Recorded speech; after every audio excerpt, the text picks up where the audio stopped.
Hey guys, welcome back to another Dragonheir Silent Gods video. Today we're going to be having a look at the Resurgent Dragon, otherwise known as the Copper Dragon, and really the true endgame of Dragonheir seasons. So this went live on my server today. This is the first time we've had access to it. I didn't play the beta, so this is the first time I'd seen it as well. So I'm just going to walk through the skills of the boss and ways that you're going to want to actually tackle the boss, as well as recommending some specific champion or specific heroes that will really help you to do this. Obviously, my account is not massively stacked, so yes, I will be using some legendaries in my teams, but none of them are inspired, and hopefully the kind of basis that my teams are formed around will help you guys to build teams of your own to get the rewards that you're looking for. So if we jump on over to the Resurgent Dragon, and we'll have a look at the skills. If you have a look here, for a start, the first thing that you need to remember is when fighting this boss, you will need 320 accuracy to place debuffs on him. And once you've reached 200 million damage on the boss, if you're able to, in one single attack, then the boss will start taking 90% less damage. So, the first ability that the boss has is it breathes fire, dealing 3-hit fire damage to all enemies. So you won't be able to avoid this with any heroes through placement, it will hit everybody. Then next up, it sweeps forward with its claws, dealing fire damage to all enemies and dispelling one buff. The next ability is it flaps its wings, dealing fire damage to all enemies and inflicting recharging speed penalty for 15 seconds. Then it does Earth Shattering Sweep, which is its tail, sweeping in a wide area, dealing fire damage to all enemies and inflicting defense penalty 2 for 20 seconds, just like we're used to in the Vortex boss. The next skill is the Copper Dragon lets out a long roar, dealing fire damage to all enemies. See, this is the important part here. If it has no power of Dragon Rage, it will enter weak for 5 seconds, during which it will take 50% more damage. Otherwise, it will remove its debuffs. After that, it will regain its 4 stacks of power of Dragon Rage. So the important thing to remember is the buff it's placing, power of Dragon Rage, if you look here. So the boss gains 4 stacks of this whenever the battle starts or after casting its ultimate skill. When any unit on the battlefield triggers ultimate up on their team or ultimate down on the boss, the effect will be nullified and 1 stack will be consumed instead. So instead of, additionally as well, the Copper Dragon gains a stackable total damage bonus every time it uses its ultimate skill. The key to this boss is truly understanding the power of Dragon Rage and how to counter that. And the last thing is, obviously, as I mentioned already, once you've done 200 million damage to the boss in one turn, it will reduce the damage taken by 90%, so you will only do 10% damage to it. And as with all bosses, it is immune to all control effects. Before I do run through those teams, though, I do just want to bring attention to what the actual damage requirements for this boss are. So, as you can see here, the way that this boss works is it is killed by the entire server. So, everybody's damage will all be added towards the completion for killing this boss. However, once it reaches 50% health, it will increase the difficulty of the boss. We don't know exactly what that will be like at the moment. Obviously, we're on 26.36% on day 1, so I'm guessing in a day or two we'll find out that. But if we have a look here, in terms of the rewards, at 10%, you're going to be getting a good chunk of Echo of Clepsydra, as well as some other resources along the way. Same goes for 30%, 50%, 75%, and then finally at 100% you get a huge boost of Echo of Clepsydra. So as long as you're able to kill this boss, which most servers should be able to, then you're getting a huge chunk of your seasonal currency. So in terms of the daily damage, the milestones here are 500,000, 8 million, 30 million, 70 million, and finally 140 million. So this is going to be your goal every single day. If you can reach 140 million, you will be getting the maximum rewards each day that this boss is active. However, that is not where it stops, unfortunately, because there is also a damage leaderboard. I'm assuming this is based over the entire length, so this will probably accumulate each day, but the ranking rewards from this are incredible. So especially if you're getting in the top 50, you'll be getting access to Master Scrolls to upgrade your legendary hero skills, but as well as that, you're getting a huge chunk of Echo of Clepsydra, some Worm Arrow, and obviously for the lower ranks you are getting epic and rare skill scrolls. So it is really worth pushing this as much as you can and getting the most damage possible. Obviously, like you can see it today, I've done 265.5 million damage for my teams today. But if you look at the total, some people like Arsalan, my alliance leader, he's done 1.2, nearly 1.3 billion damage. So it's there's a lot of range for the kind of damage you can do in this. Obviously, more stacked accounts will be able to do significantly more damage. So as I was talking about, obviously with the teams I was using, let's jump over to Goblin and we'll have a look at each of those.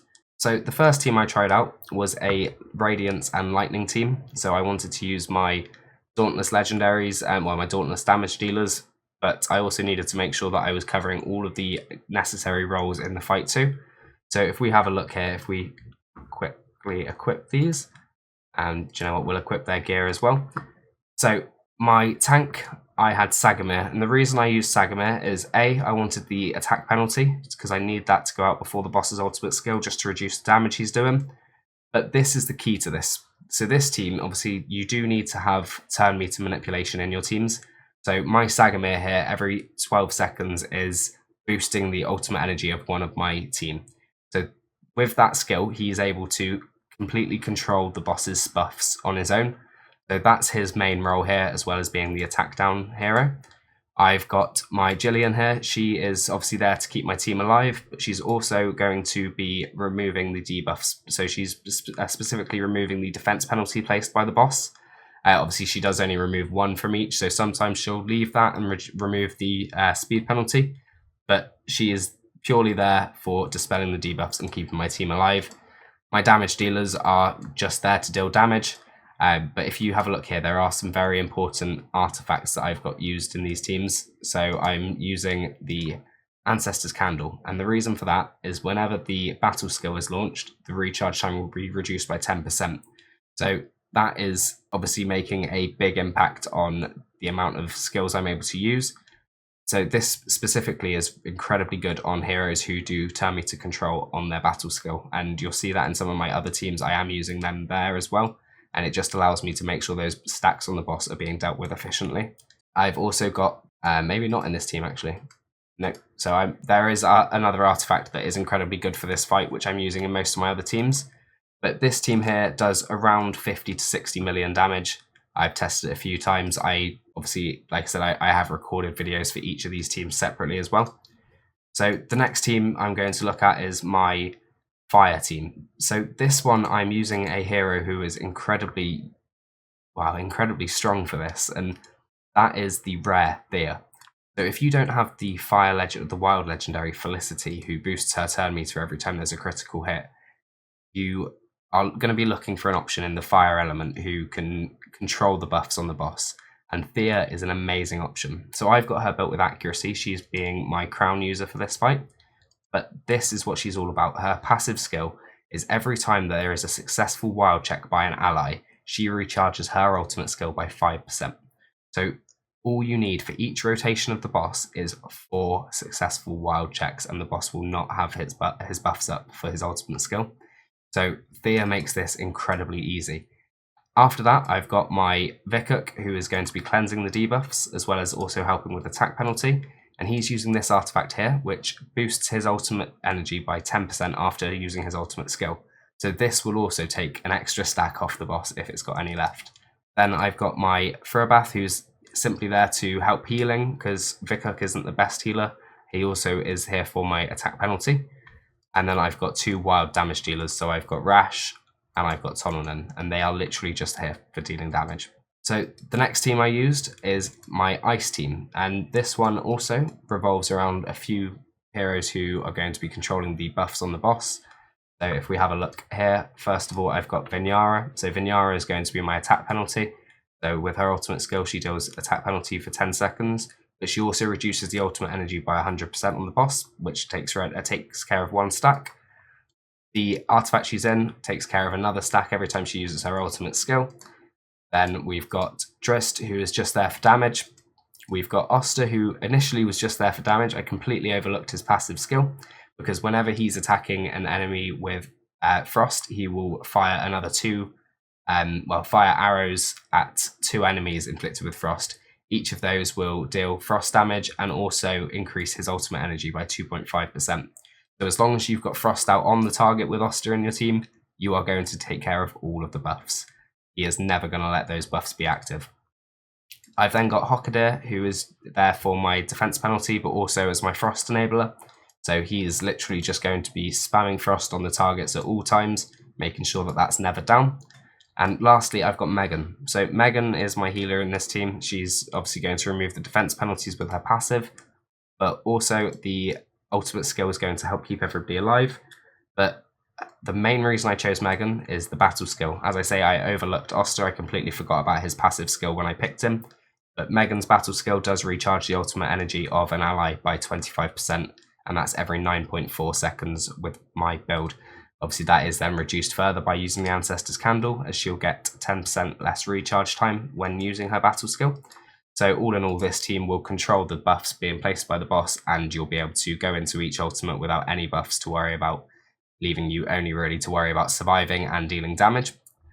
The next team that I used is this Poison and Fire team. So as you can see here, I've got my tank being Urganda. So he is not just a great tank, he's there for the attack penalty.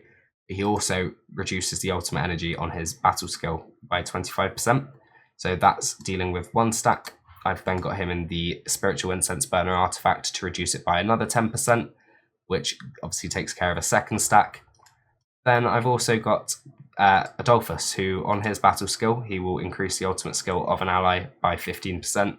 So that's another couple of stacks throughout each rotation dealt with by Adolphus. So between Adolphus and Urganda, they are completely dealing with this mechanic. I've then got my Eric, who is built for accuracy, who's also obviously dealing some damage. He's not the best damage dealer, especially as mine isn't upgraded his skills. So he's just there to help support damage. I've got Sigrid, who's just there for dealing damage. She does have some accuracy, so she may be able to place attack penalty every now and then. And lastly, I've got Theodore, who is built for the attack penalty that he brings. So this just helps me to make sure that it is up for the ultimate skill, as of course Urganda does need to be hit for his to act. But at the same time, he does place recharging speed penalty, which can be affected by can affect the boss. So it just slows the whole fight down a little bit. So the next team is my Radiance and Frost team. So for this, I didn't have any legendaries to use here. I've got the tank, who is Loris. So Loris is there for the attack penalty. Obviously, he does do some shielding to himself as well, just to help him obviously stay alive. I've got Thea. So Thea here is used for the debuff control. So she's going just before the attack speed penalty buff, debuff from the boss, and she also will cover the defense penalty as well with her ultimate skill, placing invisibility and debuff immunity on all ranged allies. So my tank unfortunately does take these debuffs here, but Thea will protect the rest of the team, and my tank doesn't really matter. As well as that, obviously she does bring some healing as well. So next up, we've got one of my two damage dealers, Zarloth, who's dealing damage but also providing healing with his passive skill. So every fourth basic attack, he will heal the lowest current HP by 300% of his attack. The same goes for my Varesh. He's not built for accuracy at all here. He's just here to do some damage, and also, once again, with his passive skill, he heals every time he hits an enemy. So between the two of them, they are pumping out a good amount of healing to help keep my team healthy. But the real MVP of this team is the rare Adri.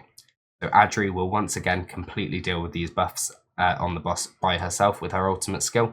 So as you can see, she will hit the enemy 3 times and reduce the ultimate energy by 10% with a 75% chance of placing recharging speed penalty. So with that ultimate skill, she is going to remove all of the buffs from the boss.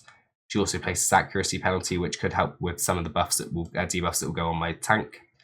But this team, it doesn't do the best damage, but for a 5th team, it's the best I could throw together, and obviously it utilizes a rare that everybody will have access to, so I did want to show that one off.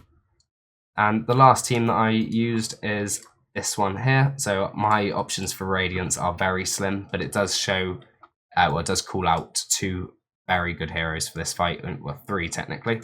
So we've got Clovis here. So Clovis is my tank. I've got him used for the attack penalty, but he also reduces the ultimate energy by 20% of the boss, so that will deal with one of the stacks. Aside from that, he does bring a defense aura for the whole team. Next, I've got 2 rare damage dealers. So I've got Welby. So he's literally just there to deal damage. Obviously, he deals AoE damage, and if he does have rally, when he uses his ultimate skill, he will increase his ultimate energy by 50%. Which, if needed, will deal with a stack on the boss. Next up, we've got Chaos. So Chaos is just a AoE damage dealer. Once again, she's literally just in this team for dealing damage. Now I've got Catherine, who is my healer, but also my debuff control. So I've got Catherine going before both of the debuffs the boss places with her debuff immunity, making my team completely immune to these debuffs. Obviously keeping my team alive at the same time, though, is the most important role here. And lastly, and once again the MVP of this team, is the epic Shook. So mine isn't booked at all. He's literally just there to, well, it's the first time I've actually used him, but he will place attack penalty, recharging speed penalty. If he dispels any shields, that's not relevant here. He will just be doing attack penalty on his ultimate skill. But his battle skill here, shooting 3 arrows at enemies, each dealing damage with a 75% chance of reducing their ultimate energy by 5%. So with that skill there, he is able to completely control the boss. Obviously every 12.9 seconds, or 12.97, it's around a 35-second rotation on this boss. So as you can imagine, he is getting that skill off multiple times, and the boss's stacks will be depleted. Then as for his battle skill, a passive skill as well, whenever a enemy gains a buff, he will also gain 10% energy. I don't know if this works with the boss's buffs when he gets them at the start of the new rotation, but if it does, then obviously instantly Shook is going to dispel one of those stacks, because I'm imagining they won't count as 4 separate buffs. So he'll boost himself once, gain 4, deal with 1 stack. He's also in the Spiritual Incense Burner as well, so every time he uses his ultimate skill, he's dealing with another stack.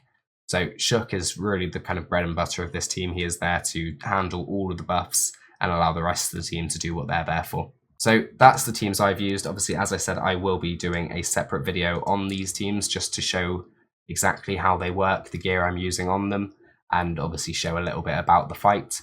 I will mention that my server does have the Snowfeather Elf fully unlocked, so we are gaining the healing and shielding. We're gaining the weaken on all enemies for 10 seconds, and we're also gaining the Fountain of Song buff, increasing our damage dealt by 30% every few seconds. These will rotate round. And obviously we do have all of the buffs from the Alliance Exploration Progress. So we're getting a good amount of stats, and it does help when you're obviously building heroes like rares that aren't always as practical to use in some of this endgame content, because their defensive stats just aren't quite the same as epics and legendaries. But overall, it is possible to build teams to get yourself to at least the 140 million mark. Obviously, I don't expect people to be able to exactly replicate every team I'm using, but I'm hoping that the kind of foundations of them, including some of the rare and epics that I'm using, will be helpful to help you guys get through this fight. So that is all for this video today, so thank you very much for watching, and I'll see you in the next one.